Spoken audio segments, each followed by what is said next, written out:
IPhone ആരാധകരെ ആവേശത്തിലാഴ്ത്തിക്കൊണ്ട് പുതിയ iPhone 17 സീരീസിന് ലോഞ്ചിന് ഇനിയൊരു ദിവസം മാത്രം അവശേഷിക്കെ ഇന്ത്യയിലെ ആപ്പിളിന്റെ വളർച്ചാ റിപ്പോർട്ട് പുറത്തുവന്നു. ഇന്ത്യയിൽ ആപ്പിളിന്റെ ചരിത്ര നേട്ടമാണിത്. കഴിഞ്ഞ സാമ്പത്തിക വർഷം ഇന്ത്യയിൽ ആപ്പിളിന്റെ വാർഷിക വിൽപ്പന $9 ബില്യൺ കടന്നു.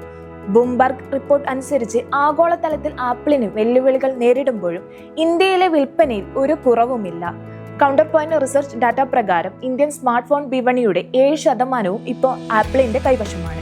ഐഫോണുകൾ മാത്രമല്ല, മാക്ബുക്കുകൾക്കും ഇന്ത്യയിൽ വലിയ ഡിമാൻഡ് വർദ്ധിച്ചിട്ടുണ്ട്. കഴിഞ്ഞ സാമ്പത്തിക വർഷത്തിൽ ആപ്പിളിന്റെ വരുമാനത്തിൽ 13% വർധനവ് രേഖപ്പെടുത്തിയത്.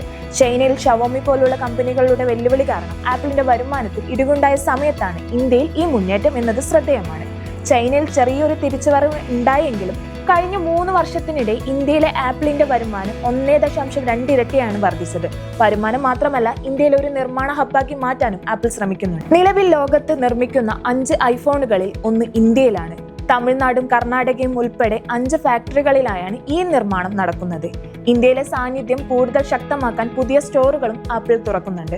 കഴിഞ്ഞ ആഴ്ച ബാംഗ്ലൂരുവിലും പൂനെയിലും 2 പുതിയ സ്റ്റോറുകൾ തുറന്നു. 2020 ഓൺലൈൻ സ്റ്റോറിലൂടെയായിരുന്നു തുടക്കം. 2023 CEO ടീം കുക്ക് നേരിട്ടെത്തി മുംബൈയിലും ഡൽഹിയിലും സ്റ്റോറുകൾ ഉദ്ഘാടനം ചെയ്തു.